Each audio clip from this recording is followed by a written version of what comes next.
Hello everyone, this is Crota giving you a shoutcast between BratOk and HasuObs here from Lost Temple. This is game 2 in this matchup. Don't know what the best it is, if it's best of 3, best of 5, best of 7, and so I'm just gonna go ahead and cast these games and hope you guys enjoy them.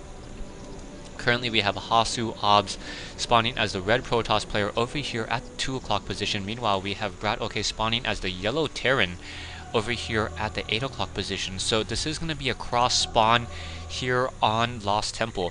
Now, going to be curious on how Hasu opens up, looking to just get a standard pylon here.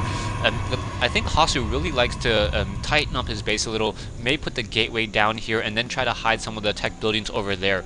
Meanwhile, back in the base of BratOk getting the standard supply 10 supply depot, and then perhaps we'll also get go for about a 12 command center, 12 barracks as well.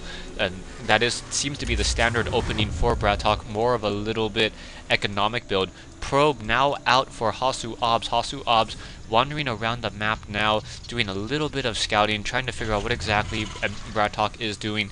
BratOk getting this barracks down, should be getting a refinery in just a moment as well. And then we will get this game underway. Gateway is in fact down for HasuObs over here, trying to tighten up his base, and we have the refinery down for BratOk. In comes HasuObs' Probe, and Probe will be able to scout out, figure out where BratOk is, and then both players will be trying to make predictions on what exactly the strategies are.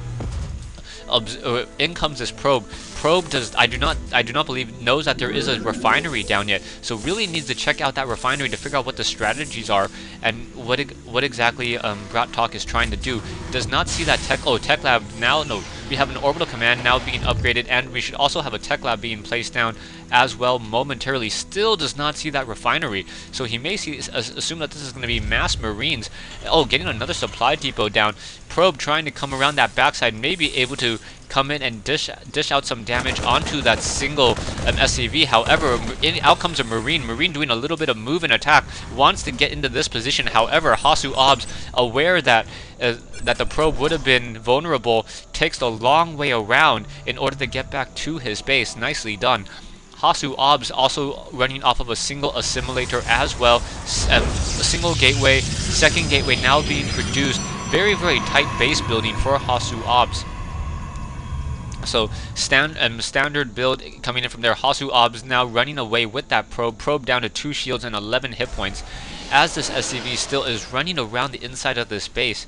Stalker now being produced by HasuObs. So HasuObs, the Protoss player, trying to get that early Stalker, making sure that he is not going to be too vulnerable to Reaper harassment. SCV still running around the inside of this base, just getting all the scouting information that he needs. Really wants to see what the next building is going to be placed down. If it's going to be... somehow that SCV able to pass through that single Stalker. And he wants to really see if it's going to be a Stargate or a robotics facility. Ooh, we have a third gateway, so we may be opening into a 4-gate strategy. And that 4-gate strategy, unless we have an additional barracks being placed down, it may be very difficult for BratOk to really be able to produce the correct amount of counter units.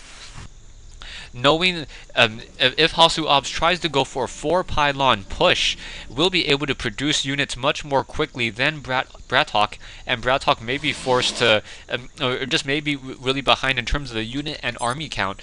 Current army, HasuObs sitting at 225 versus BratOk's 350. Unit-wise, however, a single Stalker and 2 sentries versus 3 Marauders and 1 Marine, so fairly even in that aspect. Now, gateway still being produced, warp gate now being upgraded, and we also have a pylon down on this low ground. So HasuObs taking the opportunity to take his natural expansion, will also be able to start warping in some additional sentries and stalkers here. Now that that gateway research has been finished. For some reason it hasn't finished upgrading this gateway yet, so only operating off of 2 warp gates and 1 single gateway. Stalkers now coming in, and there is that slow concussive shell and that single Stalker down to 2 hit points, somehow able to escape. So Hasu's Stalker able to survive and fight another day. Nexus still halfway done, still trying to be trained up, trying to be produced. A single Reaper from BratOk's base quickly gets destroyed, as there is now a single reactor, a reactor barracks, and also a tech lab barracks down. We should probably see some sort of factory sometime soon, except for BratOk has increased his production by so much in order to try to combat this this 3-gate opening. The Twilight Council now being placed down, so we may get Zealot Charge or Stalker Blink. We also may try, HasuObs may also try to go for a Dark Shrine or a Templar Archives. The main army of HasuObs now coming in perhaps wants to choke BratOk into his base. We saw this happen in Game 1, and we'll see how this works potentially in Game 2. If BratOk is unable to really secure an expansion, that would be very, very bad news, as he'd be stuck in his base. However, the orbital command centers can lift off to try to take off an additional base. Sentries now being placed down, so there's 4 sentries here in order to just continually drop force fields. So trying to use those force fields, trying to make sure that these units cannot come out to do any sort of engagement, as BratOk's army is so much larger than HasuObs. BratOk now getting a single command center over here in order to be able to lift off and then drop the command center off. We have 3 sentries, all of them with plenty of energy to do some force fields, and now we have a single stalker trying to fight back against a SCV and a probe. That SCV getting taken down, that probe surviving with 1 hit point. EMP Shockwave clearing out a lot of the shields, or a lot of the energy from those 2 sentries. So are we going to get another force field? We may. Oh yeah, getting another force field. So one of those units was in fact able to make it on out of there. And now we have some concussive shells and some marines firing back. That single ghost down to 32 energy. They're wanting to keep track of it. Keep track of that ghost. We do not have any arming of the nuclear silo yet, so we are not going to have any nuclear launches detected anytime soon. That ghost able to focus down one of those sentries very easily, as that ghost gets an additional damage bonus versus light units. More stalkers, and now a single cannon coming into play. That ghost quickly going to get taken down. Down it goes, as that photon cannon is an observer detector, is able to reveal the cloaked ghost right there. Marines and Marauders with a single ghost taking down this pylon, also killing that probe as well as it's moving on out.